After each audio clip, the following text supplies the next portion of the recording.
All right, so let's just take a moment to review lesson 13, which is about modern understanding of inheritance. So we're going to deal with chromosomes, and we're going to talk about what a karyotype is. Then we're going to look at some examples of how we can have abnormalities in our both number of chromosomes and in structural issues with chromosomes. And then we'll look at what causes those kinds of abnormalities. And then we're going to visit something called X-Inactivation that occurs with female mammals. And then we're going to discuss linked genes and how these are a phenomenon that Mendel didn't necessarily think about when he went through all of his pea plant experiments.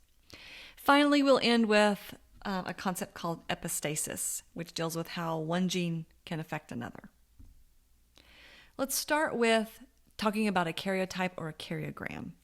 So that's what you see pictured here, which is essentially just a microscopic picture of all the chromosomes in a cell.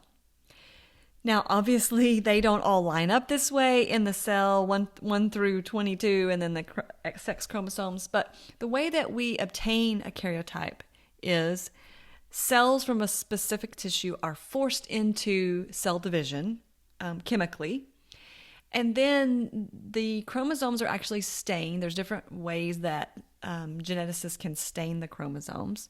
And then a picture is taken under the microscope of these stained chromosomes. Then the cytotechnologist or the geneticist is going to actually move the chromosomes around once the picture's taken, right? And line them up in this way from the largest chromosome, chromosome 1, to the smallest chromosome, chromosome 22, and finally the pair of sex chromosomes. So I want to just have a little moment to review, and that is chromosomes 1 through 22. What are those chromosomes called? So X and Y, we're going to call those the sex chromosomes. What are chromosomes 1 through 22? So those are called autosomes. So these are the ones that are essentially everything that is not a sex chromosome. Now, the other thing I want to point out to you before we move is we can look at this karyotype and we can identify that this is a male because we have the presence of a Y chromosome. So that is the biological definition of what it is to be male, is to have the presence of a Y chromosome. We have an X chromosome. X chromosome is required to be viable. So in other words, everybody has to have one X chromosome. Now, females obviously will have two X's, but a male will have an X and a Y. Now, this is another example of ways that chromosomes can be visualized. In this case, these chromosomes are actually stained with fluorescent stains, so that's why you see the brighter colors there, and you can see the different banding patterns that are identified. So people who examine chromosomes, geneticists, cytotechnologists, they can recognize right away, based on banding patterns, if there is an abnormality in a particular chromosome. Now, this is a karyotype of a female, and I know that because we have a pair of X chromosomes. Now, just be prepared. We're going to talk toward the end of the lecture about something called X-Inactivation. And just pause for a second and see if you can remember what X-Inactivation is and the X that's inactivated, what it's called. So we'll cover that as we go through the lecture. Now, this karyotype actually has an abnormality. So take a look at it and see if you can pause the video, see if you can find what the abnormality is on this karyotype. So hopefully you were able to identify that everything looks normal as far as what we can see, except right here at chromosome 21, there are actually 3 copies instead of what should be 2 copies, right? Because we're diploid organisms, which mean we have 2 N, right? Or 2 copies of each chromosome. Now, this is something that we call tri meaning 3, somi. Instead of having the 2 normal copies, we have 1 extra. Now, this particular one, when it's trisomy 21, this is the genetic condition that causes Down syndrome. Now, let's move along and look at a couple of other. Now, let me point out to you that when we look at the trisomy 21, we have an entire extra copy of a chromosome. In this example of Turner syndrome, we have an entire chromosome missing. So Turner syndrome means that the error is actually in the sex chromosomes, and it's written X0, which means there's one X chromosome, but we don't have a second X and we don't have a Y chromosome. So we only have one sex chromosome. Now, this would still be considered female, right? Because we don't have the presence of a Y chromosome. But again, with trisomy 21, we had a whole extra copy. With Turner syndrome, we are lacking a complete copy. And this karyotype, I've already circled it for you, shows another entire chromosome, extra copy of an entire chromosome. This is called Klinefelter syndrome, and this is when there are actually two X chromosomes and a Y. So again, this would be considered male because there's a presence of the Y, but we have an extra X chromosome there. So what leads to the errors that cause either an extra copy of a chromosome or a lack of a copy is something called nondisjunction. And it occurs in meiosis. And I just want you to just reflect for a minute. Meiosis, remember, is the type of cell division that produces egg and sperm, or gametes. And it's a reduction division, meaning it cuts in half the number of chromosomes. So let's look at our starting cell. So remember, humans would have 23 pair, but we're only representing 2 pair, just so it will be easier for us to track. We're going to call this larger pair chromosome 1, and we're going to call this smaller pair chromosome 2. And what I want you to see is, let's look at this top half of the figure together first. So in the first meiotic division, remember that the chromosomes line up as their pairs in metaphase, and then the pairs separate, right, as it goes through that first division. Well, you can see that in chromosome 2, that's happened as it should, right? The pairs have separated and segregated to the opposite ends of the cell. But for chromosome 1, there's been an error. Both chromosomes of the pair have gone to one pole of the cell, and none of the pairs have gone to the other side.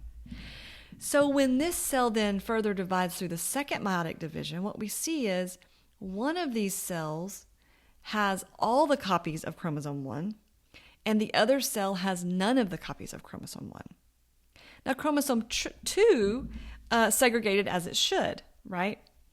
So remember, the production, what we get, the product of meiosis, is actually 4 haploid cells. These are the gametes. And if this is a male, all 4 of those would become sperm. If this is a female, 1 would become an egg, and the other 3 would become what are called polar bodies. Just to make it easy, let's just look at it as if all of these became a sperm cell. Now, I'm not interested really in us looking at chromosome 2 because everything worked as it should, but I do want us to look at chromosome 1. So in these 2 cells here, there are actually 2 copies of chromosome 1. We should only have 1, right? Because we want haploid cells. All right, let's say that these sperm fused with a normal egg. So a normal egg is going to have 1 copy, right, of chromosome 1. So the sperm has 2 copies of chromosome 1. 2 plus 1, that means we're going to have 3 copies. In these down here, these 2 cells have no copies of chromosome 1. The egg has 1, so that means the zygote would only have 1 copy. Remember, the zygote should have 2 copies. It should be a diploid organism. So what that means is all 4 of these are going to cause an error. These 2 are what we refer to as trisomy. So remember when we looked at there were 3 copies of chromosome 21? That's what would have occurred, that we would have 3 copies instead of 2. This event down here only provides 1 copy. That would be monosomy. That would be similar to Turner syndrome, where we had 1 chromosome instead of 2. Now, in the bottom half of the figure, what you see is if everything works like it should through meiosis 1, an error still can occur in meiosis 2. And in this case, if that happens and the error occurs here, these two gametes would be affected, but these two then would be normal egg or sperm. Now, the normal form, the normal number, so for humans, 2n, okay, would be what we would consider euploid. That's the normal number of chromosomes in a cell. Aneuploid would mean there is an abnormal number of chromosomes. It doesn't tell you if there's too many or too few. It just tells you it's not the correct number. Poly, right, which means more, is telling you there are more copies than what you should have. It doesn't specify how many more, it just means there's more. So trisomy means 3 copies, right? So we're supposed to have 2 copies, so that would mean there's 1 extra. We looked at that just in the last slide. Monosomy means 1 copy, so we have 1 less than what we should have. So we're going to revisit these karyotypes again.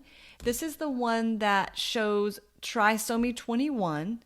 So again, what led to that was this error called nondisjunction that happens in meiosis. Now, could this have been an error in meiosis 1 or meiosis 2? Yes, right? It could be either way.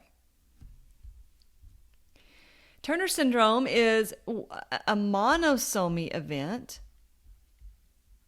because for the sex chromosomes, whether we're talking about, so a normal female would be XX, a normal male would be XY. Well, we have X nothing. So we only have 1 copy. So again, this is caused by nondisjunction. Klinefelter syndrome.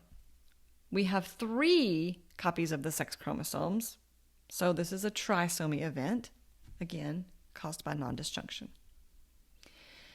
Now, this is not my cat, and you're probably wondering, why is there a picture of a cat there? But the coloration of this cat, which is called many times tortoiseshell, is actually a visible way that we can understand X-Inactivation. And that's because the gene for the coat color of that cat is actually carried on the X chromosome.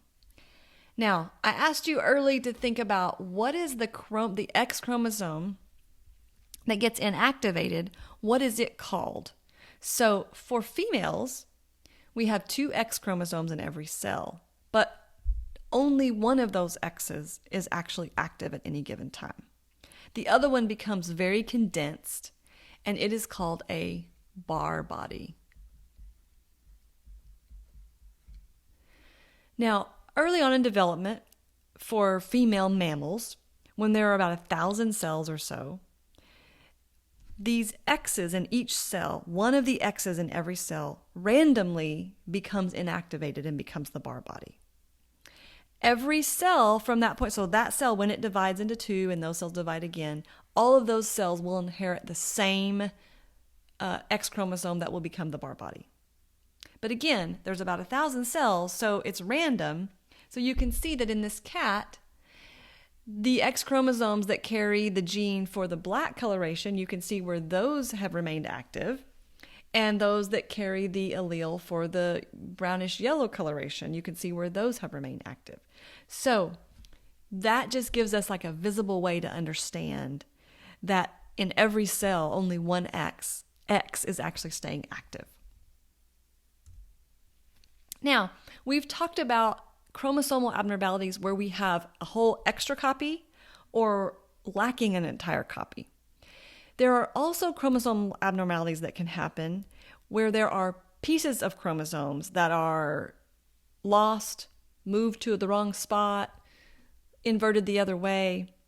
And these occur because of errors, right, that occur with our chromosome. It can be damage that occurs from X-rays or from mutagens or errors in a process of division.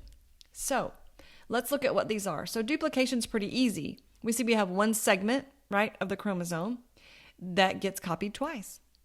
Or it gets taken from its homologous pair and we have double that section in the chromosome. Inversion happens when, as we know, DNA has a reading frame, right? So it's in a specific direction. So if this is in this direction, inversion means it's still there, but it's in the opposite reading frame, opposite direction.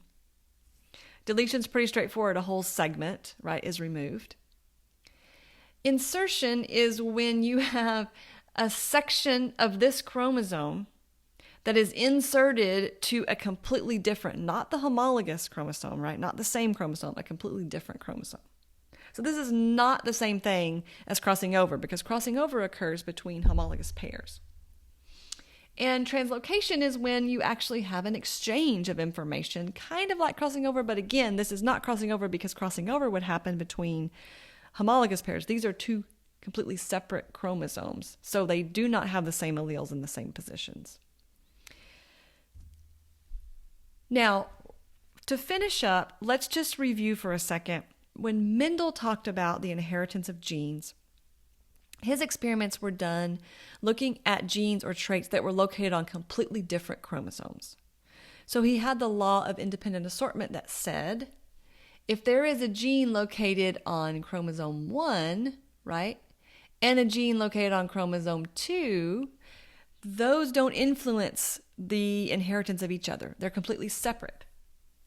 The way they line up, how they're so the one time they can line up this way and you get those copies together. The next time they could line up a different way and you could get a different combination. They're not linked in any way. And that's absolutely true when genes are on opposite chromosomes. However, what we do realize is that chromosomes themselves have many genes on a single chromosome. And therefore, sometimes, right, there is a linkage. There are genes that are linked because they're on the same chromosome. So this is an example. So this would be a homologous pair of chromosomes, right? They have the same they have the same genes in the same places, but the alleles or the types of genes are different. So for example, the blue chromosome has the dominant form or the dominant allele of all three genes A, B, and C. The red chromosome has the recessive form of all three of those genes. Now, if crossing over did not occur, then what would happen is an egg or a sperm would either get the dominant form of all of these, or they would get the recessive form of all of those because they're connected, right, on one chromosome. But because of crossing over, what we see is there can be a shuffling of those. And now after this one crossing over event, we have the option of 2 dominant for A and B and the recessive of C, and 2 recessive of A and B and the dominant of C. Now, this one and this one we consider non-recombinant. In other words, those are the wild type. That's what we started with. These, though, are only possible if chromosomes exchange a piece of information. So what that means is that geneticists can actually create genetic maps to figure out how close different genes are located on a particular chromosome by how often these genes recombine. And that's because if we look at a single arm of this chromosome right here, okay, if there is a gene located here at the very top and this gene located here at the very bottom, that means this entire area of the chromosome, if any of that has a crossing over event, those alleles can be shuffled. Whereas if we're looking at a gene that's here and a gene that's here, those are so close together on the chromosome that we only have this small area, right, that could have a crossing over event that could actually shuffle those genes. So what that means is the more often we see a recombination between genes, the further apart they are located on a chromosome. And so that is actually one of the ways that chromosome maps are produced. Now we're going to close our review session today with a topic called epistasis. Epistasis is the idea that one gene actually influences the expression of another gene. And I want to give you 2 examples of that, one out of your textbook and one that I included in your review sheet. And the first is coat color or fur color in mammals, and this one happens to be in mice. And that is that you see that the gene A, okay, so the capital A allele is going to give this brown color fur. Little a gives the black color fur. So the only way for a mouse to have the black color fur is for the genotype to be little a, right? If there's a presence of one big A, well, they'll have the brown coloration. But look, what about this here? We have some albino mice. Well, it turns out that that has nothing to do with whether the mice have inherited the big A or the little a, the dominant or the recessive. Because look, we have all different genotypes there. That's dependent on a completely separate gene, okay, that's represented by C. And notice that if the C gene is the homozygous recessive form, what that does is it does not allow the expression of coat color. So no matter what the gene is for coat color, it won't be seen, it won't be expressed because of this other gene that's not functioning correctly. Be similar, this is not exactly the same, but it'd be similar if someone was bald and they no longer produced any hair. You wouldn't see the color of their hair, whether they had brown hair, blonde hair, red hair, because their genetics for producing hair is not functioning. Now, the example down at the bottom of the slide is an example of something called Bombay blood. And we learned earlier in the semester that there are multiple types of blood types. So there you can be type A blood, you can be type B blood, you can be type AB, and you can be type O. And we know that those occur based on a specific antigen on the outside of the red blood cells. So if you have the A type antigen, you'll have A blood. If you have the B type antigen, you'll have B blood. If you have one of each of these, you'll have AB. And if you don't have any of those antigens, A or B, then you'll be type O. However, Bombay blood is a name for something that has to do with another gene, not any of these A, B, or O. FUT1. FUT1 essentially prepares the red blood cell to be able to bind to this A antigen or the B antigen. So this linker right here that allows it to bind those antigens is expressed by the FUT1 gene. So if this gene makes a non-functional product and doesn't produce these linkers, then it won't matter what the genotype is. It won't matter if your genes express the A antigen or the B antigen. It cannot bind to your red blood cells. Therefore, genetically, you might be type A. But when they actually look at your red blood cells and type them for what's on the outside, you will look like type O because there was no way for your A antigen to attach. So, those are just two examples of epistasis. Good luck with your test.